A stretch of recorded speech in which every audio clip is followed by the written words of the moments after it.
پر اپنے حساب سے چیزیں انہوں نے دیکھی۔ ایک بڑی ڈیولپمنٹ کل جو کور کمانڈر کانفرنس کا اعلامیہ ہے، میں اس پہ بات نہیں کرتا، خبریں چھپ بھی گئی ہیں ساری۔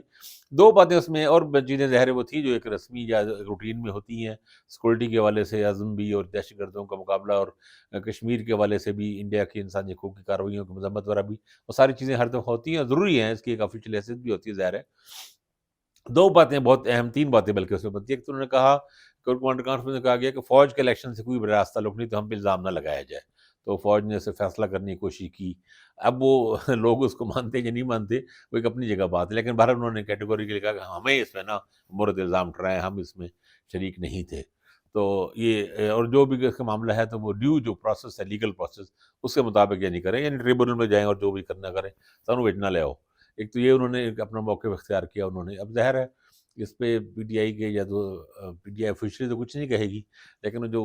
زمین پہ جو گراؤنڈ پہ جو ورکر ہیں، لوگ ہیں، حامی ہیں، وہ اس سے اتفاق کرتے نہیں کرتے، وہ ان کی اپنی مرضی۔ کور کمانڈرز کا دوسرا انہوں نے سوشل میڈیا کے حوالے سے خاص طور پہ، آپ کو پتہ ہے کافی ناراض اور ناخوش ہیں سوشل میڈیا سے ہمارے چیف صاحب بھی،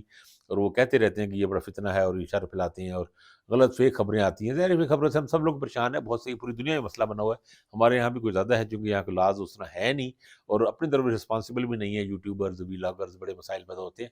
تو انہوں نے یہ کہا کہ جناب اس کے ذریعے آپ بے بنیاد خبریں اور پروپیگنڈا کرتے ہیں، کمپین پیدا کرتے ہیں، مایوسی پیدا کرنے کی کوشش کرتے ہیں قوم میں، وہ بھی اس کا ہم حوصلہ شکنی کرتے ہیں اور وغیرہ وغیرہ جو باتیں کی جاتی ہیں۔ تیسری بات جو سب سے اہم ہے کور کمانڈر کانفرنس میں کی گئی،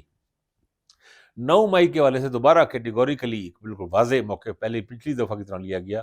کہ اس کو ہم نہیں کریں گے، کہ ان کو معافی نہیں ملے گی جنہوں نے یادگاروں شہداء کی یادگاروں پہ جنہوں نے حملے کیے، دفاتر وغیرہ پہ، جو آئی ایس آئی دفتر پہ، یا جس طرح Jinnah house corps commander house Lahore کا ہے، یا جی ایچ کیو ہے، اور جگہوں پہ ہیں، یا شہداء کی یادگاروں کو نقصان پہنچایا، ان کو سب کو قانون کے دائرے میں اور کیفر کردار تک پہنچایا جائے گا، منطقی انجام تک پہنچایا جائے گا، وغیرہ وغیرہ۔ تو یہ بڑا واضح میسج ہے تحریک انصاف کے لیے بھی کہ نہیں، کوئی معافی ہے، عام معافی نہیں ہوتی، کیونکہ یہ اس کا بھی جواب ہے کہ پارلیمنٹ میں کچھ لوگوں نے یہ کہا، مولانا فضل الرحمان نے بھی کہا، یہ باتیں کی، انہوں نے کہا کہ 9 مئی کو عوام نے بیانیہ دفن کر دیا ہے، محمود اچکزئی نے بھی کہا کہ عوام کا مینڈیٹ، اور بھی کچھ لوگوں نے کہا کہ پبلک مینڈیٹ آیا اس کے بعد یہ سب چیزیں ختم کر دینی چاہیے، عمران خان کو رہا کر دینا چاہیے، اور 9 مئی کے حوالے سے لوگوں کا مختلف چیزیں چل رہی تھی۔ تو کور کمانڈر کانفرنس کا بڑا کلیئر ہے کہ ہم وہیں پر کھڑے ہیں اپنی جگہ پہ، اور تحریک انصاف کے لیے بھی بہت اچھا کہہ لیں شگون نہیں ہے، مسائل بڑھیں گے۔ تیسری جو خبر انٹرسٹنگ ہے، ہم پہلے بات کر رہے تھے کہ ساکھ ڈار کے لیے مشکل لگ رہی ہے، اب کلیئر ہو گیا کہ ساکھ ڈار کی چھٹی ہو گئی ہے۔ محمد اورنگزیب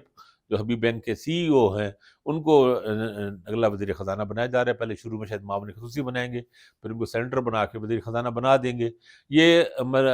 ویسے کہا جاتا ہے کہ نواز شریف صاحب کی جو مرضی اور پسند ساکھ ڈار تھے، لیکن وہ نہیں ان کو بنایا جائے، لیکن ڈار صاحب کو یا بڑے میاں صاحب کو خوش رکھنے کے لیے شاید وزیر خارجہ ان کو بنایا جائے۔ یہ بھی خیر بہت بڑی پوسٹ ہے، ساکھ ڈار میرا نہیں خیال اس کے بھی اہل ہیں،